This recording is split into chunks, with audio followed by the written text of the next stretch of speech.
మే 13 ఎప్పుడు వస్తుందన్నా ఎప్పుడు ఫ్యాన్ గుర్తుపైన ఓటేద్దామా అని ప్రజలు ఎదురు చూస్తున్నారని పెడన వైసీపీ అభ్యర్థి జోగి రమేష్ చెప్పారు. ఇక ఎక్కడి నుంచి పోటీ చేసినా ప్రజలకు సేవ చేయడమే తన అంతిమ లక్ష్యమని తెలిపారు. జగన్ చేసిన మంచి పనులే తమ ప్రభుత్వాన్ని మరోసారి అధికారంలోకి తీసుకువస్తాయని ధీమా వ్యక్తం చేస్తున్న జోగి రమేష్ తో మా ప్రతినిధి పద్మ ఫేస్ టు ఫేస్. జిల్లా పెలంబూరు నియోజకవర్గ వైసీపీ అభ్యర్థి జోగి రమేష్ గారు ప్రస్తుతం మనతో ఉన్నారు. ఎన్నికల ప్రచారం దూసుకుపోతున్నారు. ప్రజల నుంచి ఎలాంటి స్పందన ఉంది ఆయన మాటలో తెలుసుకునే ప్రయత్నం చేద్దాం. సార్, ప్రచారం ఏ విధంగా కొనసాగుతుంది? ప్రజల నుంచి ఎలాంటి ఆదరణ ఉంది? ఇప్పుడు మే 13వ తారీఖు ఎప్పుడు వస్తుందా? పోలింగ్ కేంద్రం ఎప్పుడు తెరుస్తారా? జగనన్న చేసిన మేలుకు ఎప్పుడు ఫ్యాన్ గుర్తు మీద బటన్ నొక్కాలని చెప్పేసి రాష్ట్రం మొత్తం కూడా ఎదురు చూస్తున్నారు.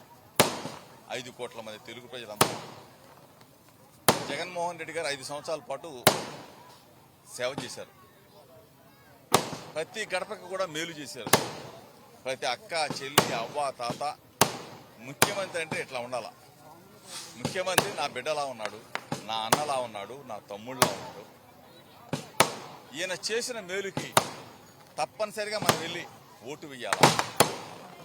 జగన్మోహన్ రెడ్డి గారు మనల్ని నిలబెట్టారు, మన కుటుంబాన్ని నిలబెట్టారు, మన పిల్లల్ని చదివిస్తా ఉన్నారు. గ్రామంలో ఉన్న మౌలిక వసతులు ప్రతిదీ కూడా మనకు చేశారు. ఈ పరిస్థితుల్లో మనల్ని నిలబెట్టిన జగన్ని మనం నిలబెట్టుకోవాలని చెప్పేసి ప్రతి ఒక్కళ్ళు కూడా ఈ రోజున ఎదురు చూస్తున్న పరిస్థితి. విలువలు, విశ్వసనీయత, ఒక మాట చెప్తే ఆ మాట మీద నిలబడటం, నమ్మకాన్ని సంబంధించి. కాబట్టి ఈరోజు రాష్ట్రం మొత్తం ఈరోజు అన్ని సర్వేలు చెప్తున్నాయి కదా. రాష్ట్రంలో ఉన్న సర్వేలే కాదు, దేశవ్యాప్తంగా ఉన్న సర్వే సంస్థలన్నీ జగన్మోహన్ రెడ్డి గారు బ్రహ్మాండమైన మెజార్టీతో గెలవబోతా ఉన్నాడు, మరలా అధికారంలోకి రాబోతా ఉన్నాడు అనేది స్పష్టంగా తెలుస్తున్న ఈ పరిస్థితి.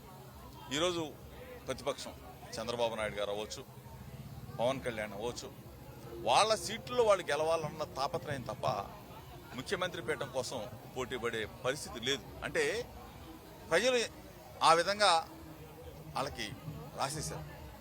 ఇది అంతా కూడా ఒక మంచి మనసుకు ప్రజలకు చేసిన మంచి ఇదికి ఇదంతా కూడా మేలు చేసే విధంగా ప్రయాణం జరుగుతుంది. ఇది మీరు చూస్తూ ఉన్నారు, ప్రచారం చూస్తూ ఉన్నారు, జనహోరు చూస్తూ ఉన్నారు. స్వచ్ఛందంగా వాళ్ళు ఫ్యాన్ గుర్తుకు ఏ విధంగా ఓటు వేస్తామని చెప్పి చెప్తున్నారు, మీరు చూస్తూ ఉన్నారు. ఇవన్నీ కూడా దీనికి ఉదాహరణ. గతంలో పెడన నియోజకవర్గం నుంచి ఎమ్మెల్యేగా గెలుపొందారు. ఈసారి పెలంబూరు నుంచి చేస్తున్నారు కదా, సో ఇక్కడ ప్రజలకు ఏం చెప్పాలనుకుంటున్నారు?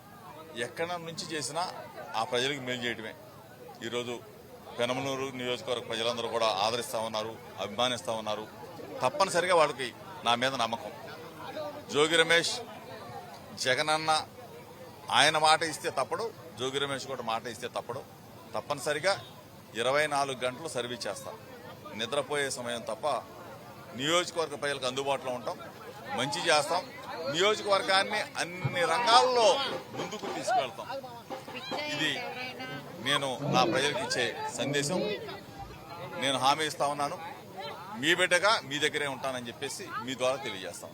మొత్తంగా జోగి రమేష్ గారు చెబుతున్నారు, పెనంబూరు నియోజకవర్గాన్ని అభివృద్ధి చేసి చూపిస్తాను, ప్రజలు బాగా ఆదరిస్తున్నారు. నేను ఏ నియోజకవర్గం నుంచి పోటీ చేస్తున్నాను అన్నది కాదు, వైసీపీ గుర్తు మీద ప్రజలు నమ్మకం మీద గెలిపిస్తారని నమ్మకంతో ముందుకు వెళ్తున్నానని చెప్తున్నారు. Over to studio.